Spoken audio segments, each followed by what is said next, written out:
பிள்ளைகளை இந்த பரிசுத்த ஆராதனையிலே கர்த்தருடைய நாமத்தில் வாழ்த்துகிறேன். கர்த்தர் அடியோடு சில வார்த்தைகளை தந்த வார்த்தைகளை உங்கள் மத்தியில் இன்னும் பகிர்ந்து கொள்ள இந்த இடத்திலே கர்த்தருடைய நாமத்தினால் நிற்கிறேன். அந்த கர்த்தருடைய பிள்ளையே ஸ்தோத்திரம். எடுத்து வாசிங்க. எபிரியர் 11ஆம் அதிகாரம் 30வது வசனம். எபிரியர் 11ஆம் அதிகாரம் 30வது வசனம். விசுவாசத்தினாலே எரிகோ பட்டணத்தின் மதில்கள் 7 நாள் சுற்றி வரப்பட்டு விழுந்தது. விசுவாசத்தினாலே எரிகோ பட்டணம் எத்தனை நாள் சுத்தினாங்க? 7 நாள் சுத்தி வரப்பட்டது. ஆமென். எரிகோவுக்கு போகாதே. என்னுடைய மெசேஜ் தலைப்பு, நீ எரிகோவுக்கு போகாதே. மை காட், அல்லேலூயா. எரிகோ பட்டணத்தை ஸ்தோத்திரம் எதனால சுத்தினாங்க? விசுவாசத்தினால. ஆமென் சொல்லுங்க. ஆமென். மறுபடியும் ஒரு கற்பனை அந்த வசனத்தை வாசிங்க. விசுவாசத்தினாலே எரிகோ பட்டணத்தின் மதில்கள் விசுவாசத்தினாலே எரிகோ பட்டணத்தின் மதில்களை 7 நாள் கர்த்தருடைய நாமத்தினாலே அவர்கள் சுற்றினார்கள். ஆமென். அந்த எரிகோ பட்டணம் 27 அடி மதில் அகலம் உள்ளதாம். எவ்வளவு அடி? 27 அடி மதில் அகலம் உள்ளது. அந்த பட்டணத்தை 7 நாள் சுத்தும் போது அந்த பட்டணம் ஸ்தோத்திரம் ஒழித்து என்ன செய்தது? விழுந்தது. 7 என்று சொல்லும் போது ஒரு பூரணத்தை அதை காட்டுகிறது. ஆமென். சுற்றுகிறது. தேவனுடைய வார்த்தையை கீழ்ப்படிந்தார்கள். ஆமென். பாருங்க, எல்லாவற்றுக்கும் மேலாக அவங்களுடைய இருதயத்துக்கு உள் ஒரு விசுவாசம் இருந்தது. ஆனா வாயிலே ஒரு துதியை வைத்திருந்தார்கள். ஆமென் சொல்லுங்க. ஆமென். கர்த்தருடைய பிள்ளைகளே, அநேக நாட்களில் நான் இந்த சபையில ஒரு வார்த்தையை சொல்லுவேன். ஆவியில நிரம்பி அந்நிய பாஷை பேசி ஜெபிக்கும் போது உங்க வாயில் ஜெப குறிப்பு வெளியில வரக்கூடாது. உங்க வாயில அந்நிய பாஷை வர வேண்டும். ஆமென். நம்ம சபையில ஒரு பெரிய தப்பு என்ன தெரியுமா? இனி சோத்திரம் ஒரு செல்ல இருந்தது போல நீங்க இருப்பீங்க. ஒரு வாயில ஒரு ஸ்தோத்திரம் கூட என்ன செய்ய மாட்டீங்க. ஆமா, பண்ண மாட்டீங்க. கர்த்தருடைய பிள்ளைகளை, கர்த்தர் உங்களோடு இடைப்படும் போது ஒரு வார்த்தை ஸ்தோத்திரம் பண்ண என்ன வெட்கப்பட்டா போவீங்க. நல்லா கவனிச்சு கொள்ளுங்க. அவர்கள் 7 நாள் அந்த பட்டணத்தை, அந்த எரிகோவை சுத்தும் போது தேவனை துதித்து கொண்டு சுத்தினார்கள். ஆமென். ஆனா அவங்க வாயில துதித்ததுதான் தெரியும். மறைமுகமா அவங்க இருதயத்துக்குள் ஒரு அசைக்க முடியாத ஒரு விசுவாசம் இருந்தது. கரங்களை தூக்கி, எல்லாவற்றுக்கும் மேலாய் விசுவாசம் நமக்குள்ள வேண்டும். ஆமென். அதுதான் 1 யோவான் 5ஆம் அதிகாரம் 4வது வசனம் சொல்லப்பட்டிருக்கிறது. 1 யோவான் 5ஆம் அதிகாரம் 4ஆம் வசனத்தை வாசிங்க. ஒரு நிமிஷம். தேவனால் பிறந்தவன் உலகத்தை ஜெயிப்பார். அல்லேலூயா, அல்லேலூயா. ஒரு தேவனால் பிறந்தவனுக்கு உள்ள விசுவாசம் இருக்கும். பிறந்தவங்க அல்லேலூயா. உன்னை ஒத்துக்கொண்டீங்க. ஆமென். கர்த்தருக்கு ஸ்தோத்திரம். தேவனால் பிறக்கிறவன் உலகத்தை ஜெயிப்பார். ஒருவன் தேவனால் பிறந்த அவனுக்குள்ள விசுவாசம் இருக்கும். தீரம் விளைத்தது வெயிலுக்கு ஒரு நாள் என்ன செய்யாது? ஆமென். காய்ந்து போகாது. Praise the Lord. அல்ல வாசிங்க. தேவனால் பிறப்பதெல்லாம் உலகத்தை ஜெயிக்கும். நம்முடைய விசுவாசமே உலகத்தை ஜெயிக்கும். பாத்தீங்களா? உலகத்தை சாமர்த்தியம் ஜெயிக்கும்னு சொல்லல நம்ம பரிசுத்த வேதாகமம். உலகத்துல வாய் சொல்லு ஜெயிக்கும்னு சொல்லல. தந்திரம் ஜெயிக்கும்னு சொல்லல. கர்த்தருக்கு ஸ்தோத்திரம். படிப்போ அழகோ உலகத்தை ஜெயிக்கும்னு சொல்லல.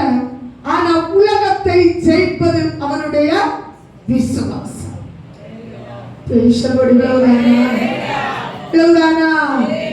நமக்குள்ள விசுவாசம் இருந்துன்னு சொன்னா உலகத்தை ஜெயிக்கலாம் என்று கர்த்தர் நமக்கு சொல்லுகிறார்.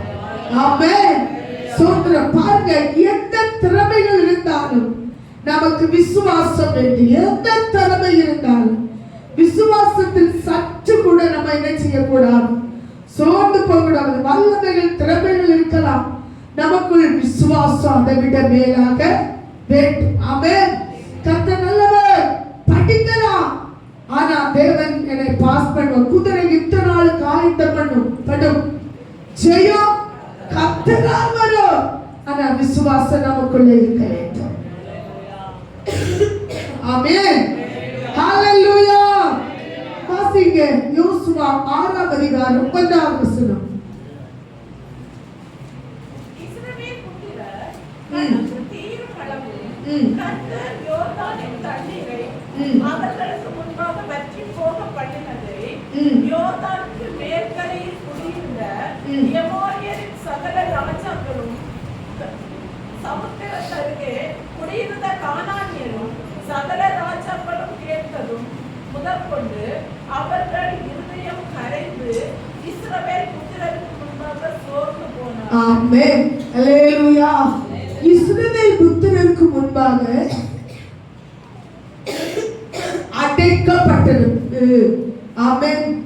ஹalleluya. கர்த்தர் நல்லவர். பாருங்க, அவங்க இருதயம் என்ன செஞ்சு போச்சு, கரைந்து போயிடுச்சு. விசுவாசம் இல்லாம ஒரு விசுவாச ஜீவியை செய்ய முடியாது.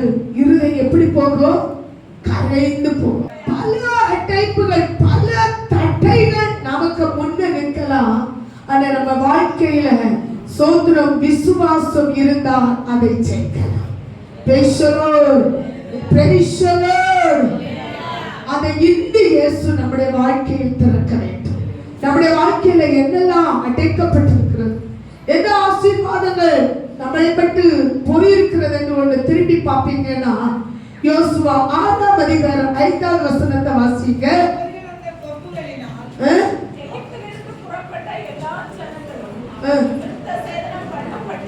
யோசுவா 6ஆம் அதிகாரம் 5ஆம் வசனம். அந்த கொம்புகளினால் நெடுந்தொழிலிடும் போதும், நீங்கள் எக்கால சத்தத்தை கேட்கும் போதும் ஜனங்கள் எல்லாரும் மகா ஆரவாரத்தோட ஆர்ப்பரிக்க கடவர்கள். அப்பொழுது பட்டணத்தின் அலங்கம் இடிந்து விடும். அலங்கம் இடிந்து விழும். எப்படி? ஆர்ப்பரிக்கும் போது அலங்கம் இடிந்து விழும். அடைப்பட்டிருக்க நம்முடைய ஆசீர்வாதங்கள், தடைப்பட்டிருக்கிற நம்முடைய குடும்பத்தில் இருக்கிற ஆசீர்வாதங்கள், கர்த்தருக்கு ஸ்தோத்திரம், நன்மைகளை வர முடியாத தடை பண்ணப்பட்டிருக்கிற அலங்கள் இடிய வேண்டுமானால் நாம் ஆர்ப்பரிக்க வேண்டும். Praise the Lord. அந்த 27 அகலம் இருந்த அலங்கத்தின் மேல் கர்த்தருக்கு ஸ்தோத்திரம், அது அடைப்பட்டிருந்தது. யாருக்கு முன்ன? இஸ்ரவேல் ஜனங்களுக்கு முன்ன.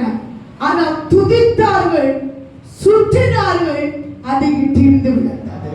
கரங்களை தூக்கி நாம் சுற்ற வேண்டும். நம்முடைய ஆசீர்வாதத்துக்கு விரோதமா, நம்முடைய பிள்ளைகளுடைய ஆசீர்வாதத்துக்கு விரோதமா, நம்முடைய குடும்பங்களுடைய ஆசீர்வாதத்துக்கு விரோதமா இருக்கிற அலங்கத்துக்கு விரோதமாய் இருதயத்தில் விசுவாசிக்க வேண்டும், வாயில துதிக்க வேண்டும்.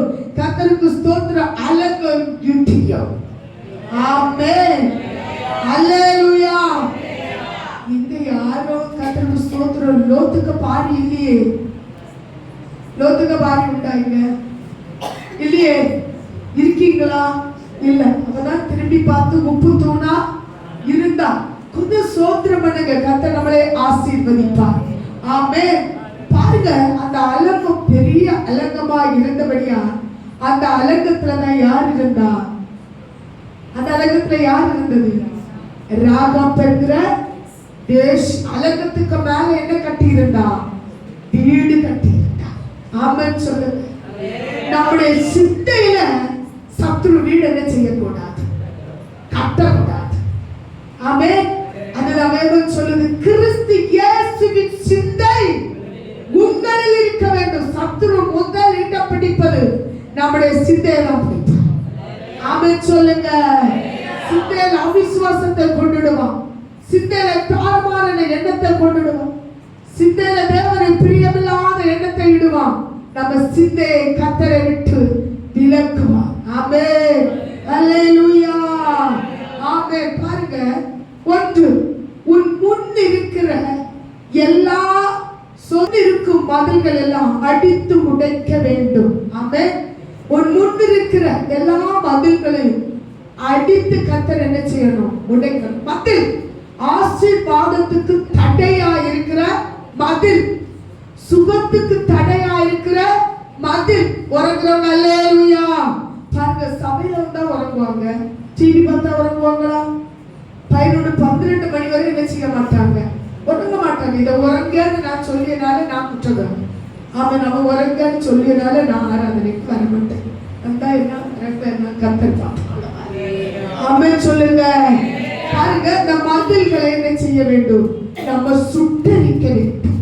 நமக்கு விரோதமாய் எழும்பி இருக்கிற மதில், ஆசீர்வாதத்துக்கு விரோதமாய் இருக்கிற மதில், கர்த்தருக்கு ஸ்தோத்திரம், நன்மையை வரவிடாதபடி இருக்கிற மதில், ஆமென், நமக்கு விரோதமாய் வர வேண்டிய நியாயமான ஆசீர்வாதம் நம்முடைய வாழ்க்கையில வர முடியாத இருக்கிற மதிலை நாம் சுட்டரிக்க வேண்டும். வாசிக்க யோசுவா 6ஆம் அதிகாரம் 24வது வசனம்.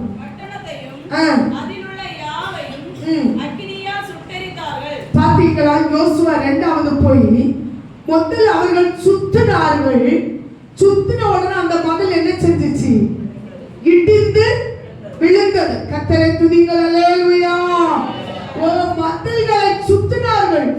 ஆமென். எப்படி சுத்தினார்கள்? வாயினாலே துதித்தார்கள், இருதயத்தில் விசுவாசித்தார்கள். ஆமென்.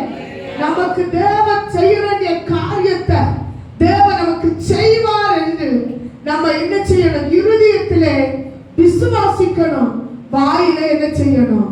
ஸ்தோத்திரம் பண்ணணும். கேட்டுட்டே ஸ்தோத்திரம் பண்ணாத இருக்கீங்க. அப்ப எப்படி நம்ம ஸ்தோத்திரம் பண்ணுவோம்? ஸ்தோத்திரம் பண்ணனால அந்த எரிகோ கோட்டை அவர்களுக்கு முன்ன என்ன செய்தது? இடிந்து விழுந்தது. இடிந்து விழுந்ததை அவர்கள் என்ன செய்தார்கள்? சுட்டரித்தார்கள். ஆமென். இடிந்து விழுந்ததை நாம் என்ன செய்ய வேண்டும்? சுட்டரிக்க வேண்டும். நம்ம வாழ்க்கையில பட்ட பாடுகள், எரிகோயை போல இருந்த சில காரியங்கள் நம்ம சிந்தையில எரிகோவை போல இருக்கும். டக்குன்னு நமக்குள்ள சமாதான கேடு வரும். டக்குன்னு நமக்குள்ள ஒரு அழுக, சும்மா இருந்து சந்தோஷமா இருப்போம். ஏதோ அழகம் போல, ஏதோ ஒரு பயங்கரமான போராட்டம் வந்தது போல நம்ம வாழ்க்கையை ஒரு இருள் சூழும். தேவப்பிள்ளையே, மதிலை துதியினாலும் சோத்திர விசுவாசத்தினாலும் அவர்கள் சுத்தின போது இடித்ததை தேவன் யோசுவாவை பார்த்து சொல்றார், யோசுவாவே, இடித்ததை விடாத, அதை சுட்டரி. ஹல்லேலூயா. விட்ட காரியத்தை இடித்து தேவன் தருகிறதை நம்ம சுட்டரிக்க வேண்டியது நம்ம கடமை. ஹல்லேலூயா. பாவ பழக்க வழக்கங்களை விட்டோம், துதித்தோம், ஸ்தோத்திரம் பண்ணணும். தேவன் அதில் விட்டு ஒரு உதவி செய்தார், அதை சுட்டரிக்கணும். எடுத்த தீர்மானங்களை தேவன், ஆமென் ஸ்தோத்திரம், அநேக தீர்மானங்களை எடுக்க முடியாமல் இருந்தோம், தீர்மானங்களை எடுத்தோம். தேவன் அதை இதுவரை நடத்தினார். ஆனா அது எனக்கு எழும்பாதபடி, நம்முடைய தீய சிந்தைகள், தீய காரியங்கள் எழும்பாதபடி அதை என்ன செய்யணும்? சுட்டரிக்க வேண்டும். எரிகோ சபிக்கப்பட்ட இடம். ஆமென். யார் எரிகோவை சுட்டரிக்க வேண்டும்? யார் எரிகோ நம்முடைய வாழ்க்கையில இருக்கக்கூடாது என்று பார்த்தீங்கன்னா, எரிகோ சபிக்கப்பட்ட இடம். அடைக்கப்பட்ட எரிகோவை நீ இடிக்க வேண்டும், அதை எரிக்க வேண்டும். அதற்கு தேவை விசுவாசமும் நம்முடைய வாழ்க்கையில என்னது வேணும்? துதியும் வேணும். ஆமென் சொல்லுங்க. ஹல்லேலூயா. இருதயத்தில் உள்ள விசுவாசம் வாயினால் துதிக்க வேண்டும். ஆண்டவர் சொன்னதுக்கு அவர்கள் சுற்றி கொண்டு வந்தார்கள். ஆமென். பாருங்க தேவப்பிள்ளையே, அவங்க சுத்தம் போது இந்த ஜனங்கள் சொல்லியிருப்பாங்க, பைத்தியக்காரங்க எரிகோவை என்ன செய்யாங்க? சும்மா சுத்தியாங்க. 6 நாள் சுத்திட்டு இங்க எரிகோவில என்ன நடந்தது? இவங்க ஒரு பைத்தியம். உண்மை, நம்மள வேதத்தை தூக்கிட்டு வருவோம், பைபிளை தூக்கிட்டு வெள்ளையை கட்டிட்டு வாரோம், சொல்லுவாங்க பைத்தியம். இவங்களுக்கு என்ன வாழ்க்கையில நன்மை கண்டாங்க? இவங்க என்ன நன்மை அனுபவிச்சிருக்காங்க? எந்த நன்மை இவங்க காணல. இல்ல, நம்ம எரிகோ ஒரு நாள் விழுகிறதை அவர்கள் பார்ப்பார்கள். நீ பைத்தியம் அல்ல, வேதத்தை தூக்குனவர்கள் பாக்கியவான்கள். ஆமென். ஒரு நேரத்தில் சோத்திரம் பாருங்க தேவப்பிள்ளை, ரெண்டு காரியம். வாயினால் துதிக்கிறோம், இருதயத்தில் விசுவாசிக்கிறோம். ஒருவர் துரத்தினார் 1000 பேரையும், இருவர் துரத்தினார் ஆமென் சோத்திரம் 2000 பேரையும் என்ன செய்யலாமா? விழ பண்ணலாம். விசுவாசம் துதிய நமக்குள்ள என்ன செய்ய வேண்டும்? இருக்க வேண்டும். ரெண்டு பாருங்க, எரிகோவை கட்ட வேண்டும். எரிகோவை கட்ட கூடாது. எரிகோவில் போய் நம்ம வீடோ சூழ்நிலையோ கட்ட கூடாது. சாப பிடிச்சதுல நம்ம என்ன செய்யக்கூடாது? கட்ட கூடாது. யோசுவா 6ஆம் அதிகாரம் 26 வாசிங்க. அக்காலத்திலே யோசுவா இந்த எரிகோ பட்டணத்தை கட்டும்படி எழும்பும் மனுஷன் கர்த்தருக்கு முன்பாக சபிக்கப்பட்டிருக்கிறான். பாத்தீங்களா? எரிகோவை கட்டுகிறவன் சபிக்கப்பட்டவன். நம்ம காணியாட்சிக்கு பின்னால இருந்தோம், பாவியா இருந்தோம், துன்மார்க்க ஜீவியம் செய்தோம், குடிகாரனாய் வட்டிகாரனாய் வேஷித்தனக்காரலா இருந்தோம், பாவிகளா இருந்தோம். ஆனா தேவன் நம்மளை ரட்சித்து அந்த அபிஷேகத்தை தந்து அந்த எரிகோவை விட்டு இங்க சர்ச்சில வந்து தேவனை துதித்து ஸ்தோத்திரித்த போது மலை போல இருந்த பிரச்சனைகளை மாற்றி, மலை போல இருந்த வியாதியை மாற்றி, மலை போல இருந்த பிசாசின் கட்டுகளை மாற்றி, மலை போல வந்த சூழ்நிலைகளை மாற்றி தேவன் நம்மளை எருசலேமுக்கு கொண்டு வந்தார். ஹalleluya. திருப்பி போய் நீ எரிகோவிலே கட்டப்பட்டாய். ஆமென். அப்படி கட்டினா என்ன நடக்கும்னு இந்த வசனத்துல சொல்லி இருக்கிறது. வாசிங்க. அக்காலத்திலே யோசுவா எரிகோ பட்டணத்தை கட்டும்படி எழும்பும் மனுஷன் கர்த்தருக்கு முன்பாக சபிக்கப்பட்டிருக்க கடவன். அத கட்டுக்கு எழும்புனவன் எழும்புவானா அவன் சபிக்கப்பட்டவன். ஆமென் சொல்லுங்க. ஞானஸ்தானம் எடுக்கும் போது, ரட்சிக்கப்பட்ட போது ஆண்டவர் என்ன பொருத்தனை பண்ணினீங்க? ஆண்டவரே வாழ்ந்தாலும் உம்மோடுதான், நான் மரித்தாலும் உம்மோடுதான். உண்மைதானே? உண்மை சொல்றவங்க மாத்திரம் அல்லேலூயா. அந்த நேரம் உறவு உங்களுக்கு இருக்காது. நான் 22 வருஷம் ஊழியத்தில் அநேக விசுவாசிகளை பார்த்திருக்கேன். ஒரு உறவு இருக்காது. ஒரு மனுஷன் யாருன்னு காத்தே இருக்க மாட்டாங்க. அன்னை கர்த்தர் அவர்களை கை தூக்குவார். அன்னைக்கு தேவனே தேவன் பிள்ளைகளும் என்று சொல்லுவார்கள். போக போக தேவன் அவர்களை பக்குவமா ஆசீர்வதிக்க பின்பு அவர்கள் உறவு உலகம் எல்லாம் வரும். அடுத்து தேவனும் தேவ பிள்ளைகளை யாருன்னு காப்பார். அதான் யோசுவா சொல்லுகிறாரு, நீ எரிகோவில போய் கட்ட கூடாது. நீ விட்டு வந்த எரிகோக்கு என்ன செய்யக்கூடாது? போய் அங்க கட்டக்கூடாது. மறுபடியும் அதை வாசிங்க. அக்காலத்திலே யோசுவா இந்த எரிகோ பட்டணத்தை கட்டும்படி எழும்பும் மனுஷன் கர்த்தருக்கு முன்பாக சபிக்கப்பட்டவன். அவன் யாருக்கு முன்ன சபிக்கப்பட்டவன்? கர்த்தருக்கு முன்பாக சபிக்கப்பட்டவன். விசுவாசியே, கலப்பையில கை வைத்துட்டு நீ திரும்பி என்ன செய்யக்கூடாது? பார்க்க கூடாது. கர்த்தரை ஏற்றுக்கொண்டு கர்த்தருக்கு பிரியமாய் வந்து தேவ சபையில வந்து ரட்சிக்கப்பட்டு ஞானஸ்தானம் எடுத்து அபிஷேகம் பெற்ற நீ மறுபடி எரிகோவை என்ன செய்யக்கூடாது? பார்த்தா கர்த்தர் சொல்லுகிறார், நான் சொல்லவில்லை. அவன் சபிக்கப்பட்டான். இடிந்த வாழ்க்கையை எரிகோவே அவன் சோத்திரம் இடிந்து வந்த எரிகோவை நீ கட்டக்கூடாது. அப்படியானா உன்னோட வாழ்க்கையில விட்ட பாவத்தை நீ எடுக்கக்கூடாது. கெட்ட வார்த்தை பேச மாட்டேன், ஆமென், சினிமா பார்க்க மாட்டேன், தவறான காரியத்தை நான் எண்ணி பார்க்க மாட்டேன், செய்ய மாட்டேன், பொருத்தனை பண்ணுங்க. அதை நீ திருப்பி என்ன செய்யக்கூடாது? எடுக்கக்கூடாது. ஆமென். தேவனை ஆராதிக்க நான் உண்மையா ஆண்டவரை ஆராதிப்பேன், ஆண்டவரை நோக்கி பார்ப்பேன், நீ பொருத்தனை பண்ணியிருப்ப. அந்த பொருத்தனை நீ என்ன செய்யக்கூடாது? இடிக்க கூடாது. கர்த்தர் நீ பண்ணின பொருத்தனையில உண்மையா இருக்க வேண்டும். அதுக்கு விரோதமாய் வருகிற எண்ணங்களை தீர்மானங்களை நீ தேவ நாமத்தில் சுட்டரிக்க வேண்டும். ஆமென். வரும் அதுக்கு பிறகுதான் வரும் சுட்டரிக்கப்பட வேண்டும். ஆமென். நம்ம வாழ்க்கையில் எரிகோ இருந்தால் அதை அபிஷேகத்தினால நம்ம சுட்டரிக்க வேண்டும். ஆமென். இயேசுவா, நான் இதையெல்லாம் பொருத்தனை பண்ணினேன், நான் செய்ய மாட்டேன்னு நான் விட்டு வந்தேன். ஆண்டவரே, இது மறுபடியும் என்னுடைய வாழ்க்கையில தலை தூக்குது. கர்த்தர் நல்லவர், ஆனா நான் இயேசுவின் நாமத்துல சுட்டரிக்கிறேன்னு நீ அபிஷேகத்துல சுட்டரிக்க. எப்படி அபிஷேகத்துல சுட்டரிக்க வேண்டும்? கர்த்தருடைய பிள்ளைகளே, அபிஷேகம் 2 விதத்தில் இருக்கிறது. ஆமென் சொல்லுங்க. நீங்க எல்லாம் இருக்கிறத பார்க்கும்போது கஷ்டமா இருக்குது. ஆமென். 2 விதத்தில் அபிஷேகம் உண்டு. சாதாரண அபிஷேகம் வந்திருப்பாங்க, கொஞ்சம் இடத்த அபிஷேகம், கொஞ்சம் அசைப்பாங்க, அந்நிய பாஷை பேசுவாங்க, போயிட்டே இருப்பாங்க. ஆனா இது ஒரு அபிஷேகம், அக்கினியின் அபிஷேகம். ஆமென் சொல்லுங்க. நம்ம சாதாரண அபிஷேகத்தில் அக்கினி அபிஷேகத்தை பெற்றுக்கொள்ள, அந்த அக்கினி அபிஷேகம் தான் தீய எண்ணங்களை, தீய சிந்தைகளை சத்துரு விதைக்கும் போது அவைகளை அழிந்து சுட்டரிக்கும். அதான் மத்தேயுவில் ஒரு வசனம் இருக்கு, வாசிங்க. யோவான் சொல்லும்போது சொல்லுகிறான், மத்தேயு 3ஆம் அதிகாரம் 11ஆவது வசனத்தை வாசிங்க.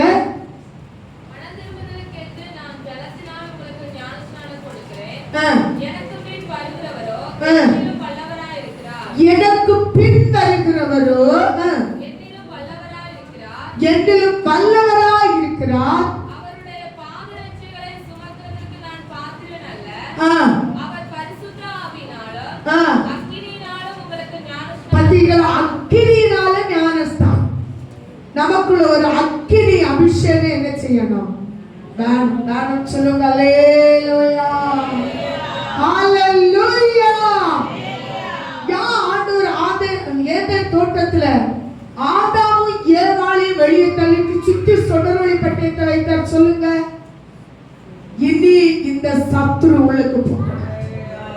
சுடரொளி பட்டயம் சொன்னா அந்த மறுசர்ப்பம் தந்திர உலகம் தொடுவானா அது என்ன செய்யும்?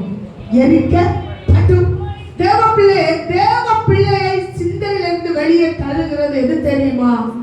வலுசர்ப்பம், சத்துரு. அதை அறிந்து சுட்டரிக்க வேண்டுமானா உங்களுக்கும் எனக்கும் அக்கினி அபிஷேகம். அல்லேலூயா, ஹalleluya. உண்மையா வேண்டாம், நல்ல ஒரு உபவாச ஜெபம் நடக்கும். அருமையா வீட்டுல படுத்து தூங்குவோம். நம்ம வரமாட்டோம், நமக்கு வர விருப்பம் இருக்காது. விருப்பம் இல்லாதவன் பல காரணத்தை முன்வைப்பான். தேவனை ஆராதிக்க வர விருப்பம் இருக்காது. பரிசுத்த ஓய்வு நாளை அசட்டை பண்ணுவார்கள். ஏதோ சூழ்நிலைக்கு வந்து ஞானஸ்தானத்தை எடுப்பாங்க, அப்புறம் உங்களை பார்க்கவே காணக்கோ முடியாது. அதுக்கு ஒரு காரணம் அவங்க வச்சிருப்பாங்க. அந்த காரணம் அல்ல, அவங்க சத்துரு கையில ஆயுதமாய் எடுத்தாங்க. அந்த ஆயுதம் அவர்களுக்குள் இருக்காத வேண்டுமானால் கர்த்தர் சோதரம் அக்கினி அபிஷேகம் வேணும். யோசுவா ஒரு சாபத்தை சொல்லுகிறான். பாருங்க, யோசுவா ஒரு சாபம் சொல்லுகிறார். யோசுவா 6ஆம் அதிகாரம் 26ஆவது வசனத்தை வாசிங்க. அக்காலத்திலே யோசுவா இந்த எரிகோ பட்டணத்தை கட்டும்படி எழும்பும் மனுஷன் கர்த்தருக்கு முன்பாக சபிக்கப்பட்டிருக்க கடவன். அவன் அதன் அஸ்திவாரத்தை போடுகிற போது தன் மூத்த குமாரனையோ அதன் வாசல்களை வைத்து வாசிங்க. அவன் சொல்லுகிறான், ஸ்தோத்திரம், கற்பனை வாசிங்க. அவன் அதன் அஸ்திவாரத்தை போடுகிற போது அதுக்கு முன்னாலே வாசித்ததாங்க. அக்காலத்திலே யோசுவா இந்த எரிகோ பட்டணத்தை கட்டும்படி சபையே அல்லேலூயா. ஒரு மனுஷன் ரட்சிக்கப்பட்டு சபைக்குள்ள வந்து தேவனை அறிந்த பின்பு அவன் பின்மாறி போவானால் அவன் சபிக்கப்பட்டவன். ஆமென் சொல்லுங்க. ஆமென் சொல்ல மாட்டீங்க. அல்லேலூயா. நான் சொல்லல, பைபிள்ல வசனம் இருக்குது. அவன் எப்படிப்பட்டவனா? சபிக்கப்பட்டவன். அவன் எப்படி சபிக்கப்பட்டவன்? அதே வசனம் சொல்லுங்க, வாசிங்க. இந்த எரிகோ பட்டணத்தை கட்டும்படி எழும்பும் மனுஷன் எரிகோவை மறுபடி போய் கட்ட கூடாது. பழைய ஃப்ரெண்டு, பழைய உறவு, பழைய சிநேகிதர் கூட ஒரு மனுஷன் போனானால் அவன் சபிக்கப்பட்டான். நீ ரட்சிக்கப்பட முன்ன, நீ அபிஷேகம் பெறக்கு முன்ன குடிகாரனோடு, வடிகாரனோடு, தவறானவர்களோடு உனக்கு ஃப்ரெண்ட்ஸ் இருக்கும். ஆனா மறுபடியும் நீ அவன் கூட்டத்துல உட்கார்வானா நீ சபிக்கப்பட்ட. ஆமென். நல்ல கவனிங்க. ரட்சிக்கப்பட்ட அபிஷேகம் பெற்று வந்தவன் மறுபடி எரிகோவை கட்டுவானானா அவன் சபிக்கப்பட்டவன். அடுத்து எழும்பும்படி மனுஷன் கர்த்தருக்கு முன்பாக சபிக்கப்பட்டிருக்க கடவன். அவன் அதன் அஸ்திபாரத்தை போடுகிற போது பாருங்க, அவன் போய் முதல் ஒரு அஸ்திபாரத்தை போடுவானா. அஸ்திபாரத்தை போடும்போது அவன் மூத்த மகன் என்ன செய்வான்? செத்து போவான். எங்க போய் அஸ்திபாரம் போடுவான்? எரிகோவில் தான் ஒன்னு ஆண்டவர் காணியாட்சிக்கு புறம்பே காணப்பட்ட ஒன்ன மனுஷன் ஒதுக்கிட்ட ஒன்ன அப்புறம் தூரமான ஒன்ன தேவன் ரட்சித்து அபிஷேகித்து தேவன் ஒன்ன அடைத்து கொண்டு வந்தான். இதே சபையில சிலர் அவன் சொல்லலாம், உட்டு வஸ்திரம் இல்லாத ஆரம்ப ஊழியத்துல ரட்சிக்கப்பட்டு கர்த்தருக்குள்ள வந்தவங்க உண்டு. ஆனா எல்லா பக்குவான உடனே எல்லாரும் சேர்ந்து வந்து அப்படியே கொண்டு போனவர்களும் உண்டு. ஆமென், ஹalleluya. கர்த்தர் சொல்லுகிற அந்த மனுஷனை பார்த்து சபிக்கப்பட்டவன் அவன் எரிகோவில போய் இரண்டாவது அஸ்திபாரம் என்ன செய்யக்கூடாது? போடக்கூடாது. அஸ்திபாரம் போட்டா மூத்த மகன் என்ன செய்வானா? அவன் அதன் அஸ்திபாரத்தை போடுகிற போது தன் மூத்த குமாரனையும் அதன் வாசல்களை வைக்கிற போது தன் இளைய குமாரனையும் சாக கொடுக்க கடவன் என்று அல்லேலூயா. மூத்த மகன் அவன் அஸ்திபாரம் போட்ட உடனே என்ன செஞ்சிருவானா? செத்து போவான். அடுத்து இளைய மகன் அவன் எரிகோவில போய் வாசல வச்சோன்னு அவன் என்ன செஞ்சு போவானா? செத்து போவான். இது யாரிட்ட சாபம்? யோசுவா ஜனங்களுக்குள்ள எரிகோ இடிந்த பின்பு நீ மறுபடியும் எரிகோக்கு போகாத என்று கர்த்தர் யோசுவா இட்ட சாபம். மூத்த மகன் யார் என்று பார்க்கும்போது பாருங்க, கர்த்தருக்கு ஸ்தோத்திரம். அவன் யார் தெரியுமா? மூத்த மகன் நம்முடைய சரீரம். ஆமென். மூத்த மகன் யாரு? நம்ம சரீரம். முதல் நம்ம தேவனை விட்டு வழி தப்பி தேவனை விட்டு பின்மாறி போவோமானால் தேவன் முதல் சாபத்தை நம்ம சரீரத்தில் வைப்பார். ஆமென். உணர்லையோ நான் இந்த செய்தியை அப்படியே ஆண்டவருக்குள்ள ஸ்தோத்திரம் பண்ணி ஆராய்ச்சி பண்ணி எழுதிட்டு இருக்கும் போது தேவன் என்னோடு அந்த வார்த்தை உண்மை என்று பேசும். காரணம், நான் ஒரு பலவீனப்பட்டவள். ஆமா, அந்த பலவீனத்தில் இயேசு கிறிஸ்துவை ஏற்றுக்கொண்டேன். அப்புறம் நான் சர்ச்சில் போய் தான் தேவன் என்ன சுகம் தந்தார். எவ்வளோ மந்திரவாதம் பார்த்தாங்க, எவ்வளோ பணம் செலவாக்கி என்னை பார்த்தாங்க என் பெற்றோர்கள். ஆனால் சுகம் கிடைக்கவில்லை. சபையில போய் சுகம் கிடைச்சி, ஆமா கர்த்தருக்கு ஸ்தோத்திரம், சன்னியாசி ஊழியம் செய்ய வேண்டும் என்று ஆண்டவருக்கு ஸ்தோத்திரம். அந்த ஊழியக்காரர்களோடு நாங்களும் இணைந்திருந்தோம். சபை ரெண்டாக பிரிந்தது. ரெண்டு பக்கம் ஊழியக்காரர்கள் போனார்கள். அதுக்காக சன்னியாசி ஊழியம் செய்யணும்ன்றவங்களை எல்லாம் மேரேஜ் பண்ண கொடுத்தாங்க. கடைசியாக என்ன வாழ்க்கையும் அப்படியே மாறிடுச்சு. அது ஒரு வருஷம் கழிந்து மறுபடி நான் மருந்தெடுக்க ஆரம்பித்தேன். எனக்கு சரீரத்தில் அவர் தொட்டார். ஆமென். நான் அது இப்பொழுது இந்த வார்த்தை கிடைத்தவுடன் எனக்கு உணர்வடைத்தேன். ஆமாண்டவரே, என் பிரதிஷ்டையை இழந்தேன். என்னுடைய வாழ்க்கையில தீர்மானத்தை இழந்தேன். நான் சரீரத்தில் வியாதிப்பட்டேன். ஆமென். கர்த்தருடைய பிள்ளைகளே, நாங்க ஓடணும். ஆனா எங்களை முன் சென்றவர்கள் அதை நடத்தி செல்ல எங்களை கிளியர் பண்ணல. அவங்களே சொன்னாங்க, இனி நீங்க எல்லாம் வாழ்க்கையில எங்களை போல ஊழியம் செய்ய முடியாது, நாங்களே செய்ய முடியாது, கஷ்டப்படுறோம், விட்டு போறோம். இனி நீங்க உங்க பெற்றோருக்கு கீழ்ப்படியுங்கள்னு எங்களை கூப்பிட்டு நிறுத்தி ஊழியக்காரங்க சொன்னாங்க. எனக்கு முன்னோர்களை எல்லாம் முடிச்சாங்க. திருமணம் லாஸ்ட் நான் ஒருத்தியும் எனக்கு வாழ்க்கையை ஆண்டவர் முடித்தார். ஆனா விட்டு விடாதபடி மறுபடியும் ஊழியத்துக்கு கொண்டு வந்தார். ஆனா பிரதிஷ்டை இழந்து சரீரத்தை நீங்க எந்த பிரதிஷ்டை எடுத்திருக்கீங்களா? உங்க வாழ்க்கையில அதிகமா வியாதியை கத்த தருகிறாரா? எங்கேயோ நீங்க பண்ணின பிரதிஷ்டையை இழந்தீங்க. முதல் அஸ்திவாரம் போட்டா அவன் மூத்த மகன் செத்தான். அல்லேலூயா. நான் வருந்துகிறேன். கர்த்தருடைய சமூகத்துல அந்த உணர்வை தேவன் எனக்கு தந்தார். ஆமே. நான் நினைக்கிற உண்மை, கர்த்தர் நல்லவர். இது இல்லைன்னா இன்னொரு சபைக்கா போயிருக்க, அப்போ நமக்கு எதுவுமே தெரியாது. ஒரு கிணத்துக்குள்ள வாழ்ந்த தவளையை போல இருந்தோம். கர்த்தர் பெரியவர். பாருங்க, இரண்டாவது அந்த வசனத்தை இன்னும் வாசிங்க. அவன் அதன் அஸ்திவாரத்தை போடுகிற போது நான் மூத்த குமாரனையும் அதன் வாசல்களை வைக்கிற போது நான் இளைய குமாரன். வாசலை வைக்கும் போது எந்த மகனை இழக்கிறான்? இளைய குமாரனை இழக்கிறான். இளைய குமாரன் யாரு?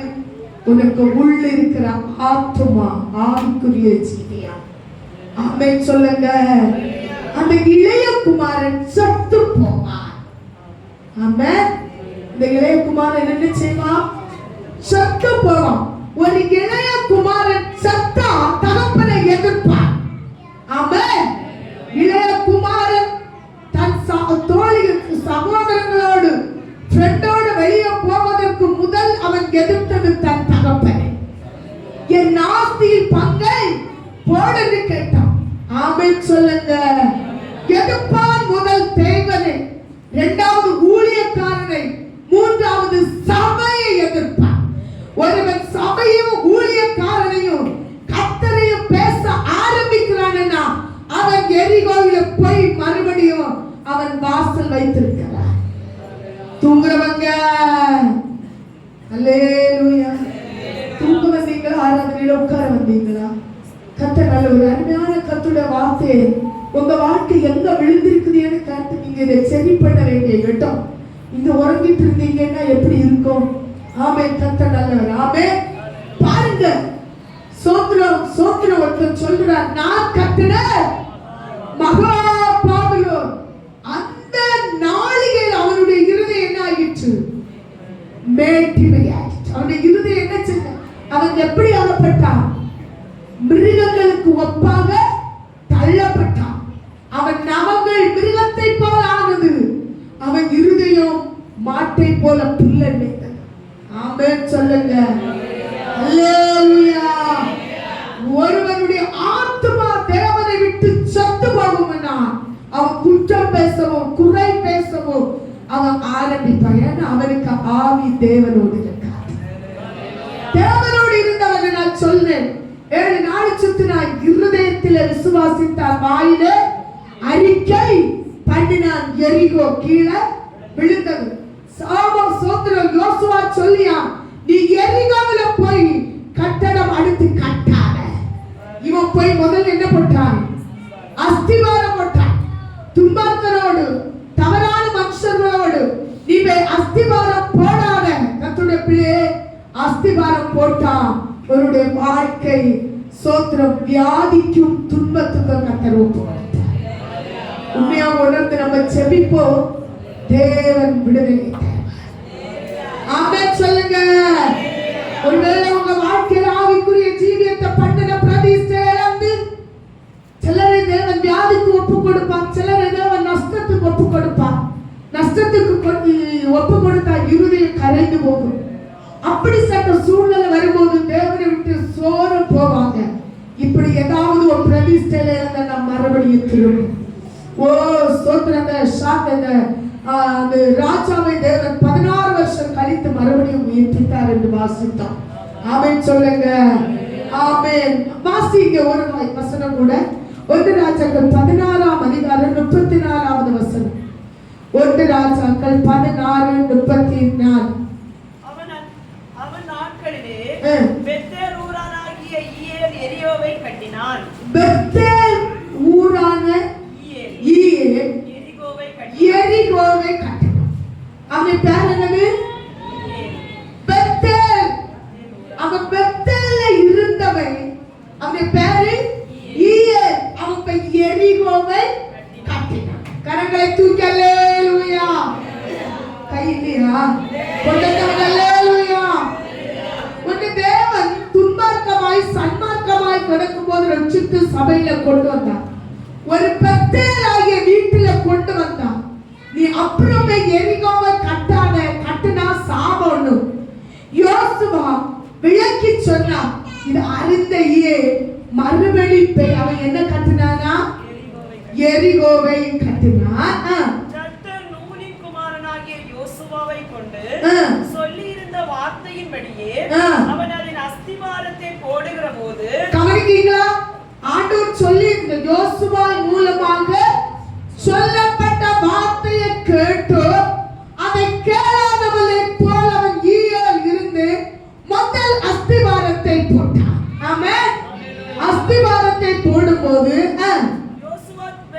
சொல்லியிருந்த வார்த்தையின்படியே அவன் அதன் அஸ்திபாரத்தை போடுகிற போது அபிராம் என்னும் தன் மூத்த குமாரனையும் நல்லா கவனிங்க. அஸ்திபாரம் போட்ட போது எந்த குமாரனை இழந்தான்? மூத்த குமாரன். இன்னும் ஒருத்தங்க வாசிங்க பாப்போம். நான் கவனிச்சேன், பைபிள் யாரும் பார்க்கல. ஒரு நிமிஷம், என்னடா இப்படிப்பட்ட காரியங்களை சொல்றான்னு பார்த்தீங்களா? வாசிங்க. அவன் அதன் அஸ்திபாரத்தை போடுகிற போது அபிராம் என்னும் தன் மூத்த குமாரனையும், தன் மூத்த குமாரன் அபிராம் என்கிற மூத்த குமாரன், நம்ம செய்கிற முதல் தப்பு தவற மூத்த மகனிட்ட தேவன் நம்ம கேட்கிறார். ஆமென் சொல்லுங்க. அல்லேலூயா. கவனிச்சிடுங்க. ஈயேலுடைய மூத்த குமாரனையும் அவன் இரண்டாவது யோசுவா சொன்னதை கேட்காம வாசல வைத்தான். வாசல வைக்கும் போது இளைய குமாரனையும் சாக கொடுத்தான். ஆமென். அல்லேலூயா. யோசுவா சொன்னான், உன்னை நான் எரிகோவை இடிக்க வச்சிட்டு கொண்டு வந்த எரிகோவை சுட்டாய். பழைய வாழ்க்கை, பழைய தீர்மானம். இந்த பாருங்க, அநேக சபையில ஞானஸ்தானம் எடுப்பாங்க, ரட்சிக்கப்படுவாங்க, அபிஷேகம் வருவாங்க. இன்னும் பழைய பண்டு போன இடத்துல உறவு வச்சிருப்பாங்க, குடுக்கல் வாங்கல் வச்சிருப்பாங்க. எதிர்காலத்தை சொல்லுவாங்க, பிள்ளைகள் காலத்து வேணும் இல்ல, நீ பரலோகத்துக்கு போகணும், உன் பிள்ளை நரகத்துக்கு போகணுமா? நீ சத்தியத்தை கை கொள்ளணும், உன் பிள்ளை சத்திய கை கொள்ளாண்டாமா?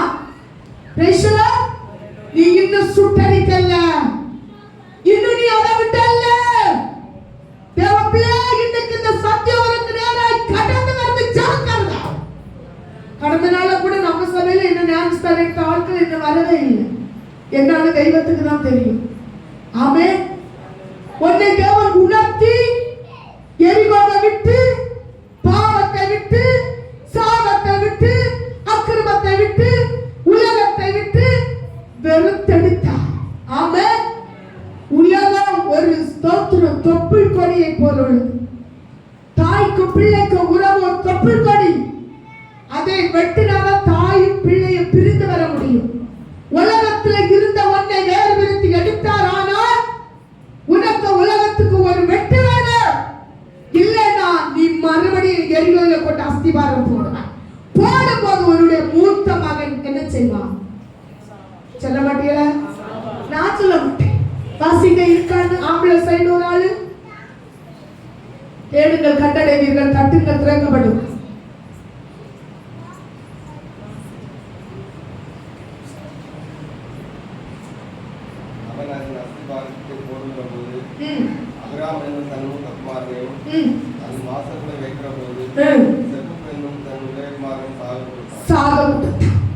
சபையே, உன்னை உலகத்திலிருந்து வெட்டி தேவனுக்குள்ள கொண்டு வைத்திருக்கான். உன்னுடைய ஐக்கியம், உன்னுடைய அன்பு, உன்னுடைய அந்யோன்யம், உன்னுடைய துறவுகள், தொடர்புகள் எல்லாம் எங்க இருக்கணும்னா தேவனோடு, தேவ பிள்ளையோடு, சபையோடு. நீ எப்ப துன்மார்க்கமா எரிகோ இப்ப அஸ்திபாரம் போடணும், எரிகோக்கு போகணும், எரிகோல இன்னும் சேரணும் இருக்குறியோ, ஒண்ணி உன் சரீரத்தை தேவன் தொடுவா, இல்லாவிட்டால் உன் ஆத்மாவை தொடுவார் என்று தெளிவா இந்த காலையில் பேசுவோம். கரங்களை தூக்கி. ஆமென். மூத்தவனை தேவன் ஆசீர்வதித்தார். அவன் இளையவனை தேவன் ஆசீர்வதித்தார். மூத்தவனையோ கர்த்தர் வெறுத்தார். அவன் யார்? ஏசாயை வெறுத்தேன், யாக்கோபை சிநேகித்தேன். மூத்தவன் மாம்சத்துக்குரியவனாயிருந்தார். ஆமென். அல்லேலூயா. அப்படிதானே? அவன் மாம்சத்து. இளையவனோ தேவனால் ஆசீர்வதிக்கப்பட்டவனாயிருந்தான். பிள்ளைகளிலும் தேவன் பிள்ளைகளை தரும்போது தேவன் இருவிதமாய் சில காரியங்களை செய்கிறார். ஆமென். கர்த்தர் நல்லவர். அல்லேலூயா. நீ கட்ட வேண்டியது எது தெரியுமா? எருசலேமை கட்டணும். அல்லேலூயா. நான் பார்க்கிறேன் சபையில சத்தியம் வரும்போது அது என்ன செஞ்சிடும்? உறங்கிடுவோம், வசதியா இருப்போம். வேற அவங்களுக்கு விருப்பமான செய்தி வரும்போது ஆமா இருந்த இடம் அசையும். ஆமா, எல்லா காரியமும் நடக்கும். இல்ல தேவ பிள்ளைங்க ஜாக்கிரதையா. ஆவிக்குரிய பிள்ளைகளை எத்தனையோ வேறு தேவனை பிரியம் இல்லாத மேரேஜ் பண்ணி கொடுத்து விட்டுட்டு கண்ணீர் வடிக்கிறத நான்